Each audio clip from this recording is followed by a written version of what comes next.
in this video.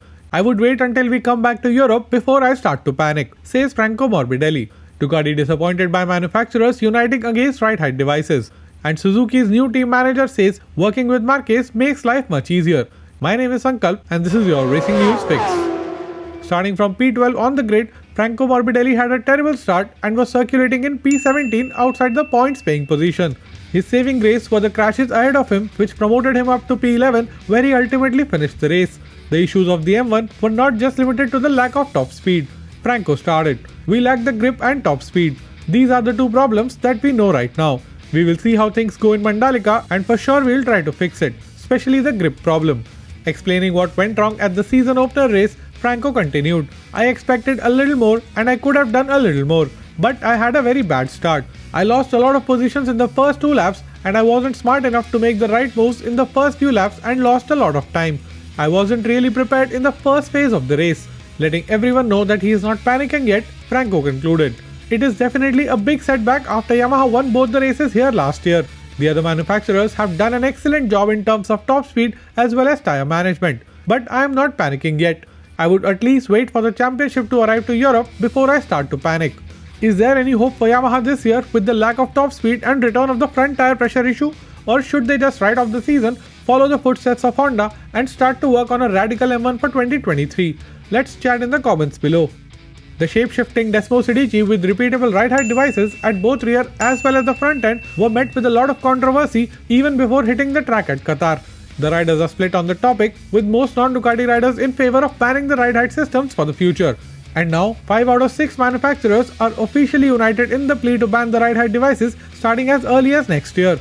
When asked about the unity of other manufacturers against them, Ducati sporting director Paolo Ciabatti was visibly disappointed. Ciabatti started by saying, "It is a story that is repeated over and over and we are not amused. We feel the reaction of the other manufacturers to stop another manufacturer from making moves within regulation is simply not correct. It is the repeat of the story with the wings from 2016, with the spoon in 2019 and all the other innovations which Ducati have been first to introduce. We invented the system to lower the bike at the start and they all copied it. They did the same with the device that lowers the rear during the race. Now they are giving absurd reasons to protest against the front device and I think these reasons are invalid." Notably, Marc Marquez had pointed out that the ride height devices will never make their way to a production bike, and since everyone has their own now, they add nothing to the show.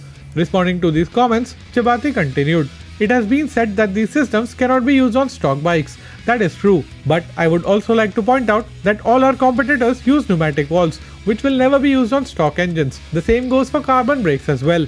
These two solutions cost a lot of money, so by their argument, these also have no reason to exist."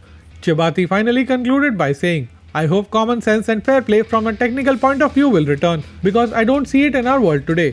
If something is allowed by the regulation and there are no proven safety concerns, then it should be allowed." And Suzuki's new team manager, Livio Suppo, recently appeared on MotoGP's podcast Last on the Brakes. Suppo is not new to the world of MotoGP. He has worked with a lot of riders and has led Ducati and Honda on path to winning the titles in the past. Speaking about the most talented rider with whom he got to work over his long career in the paddock, without hesitation, Suppo took Marc's name. Suppo said, "It is very easy. It's Marc. He has an incredible talent, character, is very optimistic and lives happily. All these qualities do a lot in an atmosphere with so much pressure. The way he sees things is always positive and full of positivity around him. Teams and personnel who work with the rider like him have an easier life." Putting Rossi and Marquez in the same category, Suppo concluded, "Riders like Rossi and Marquez work with passion and for sure they are the best riders we have seen in the last 20 years.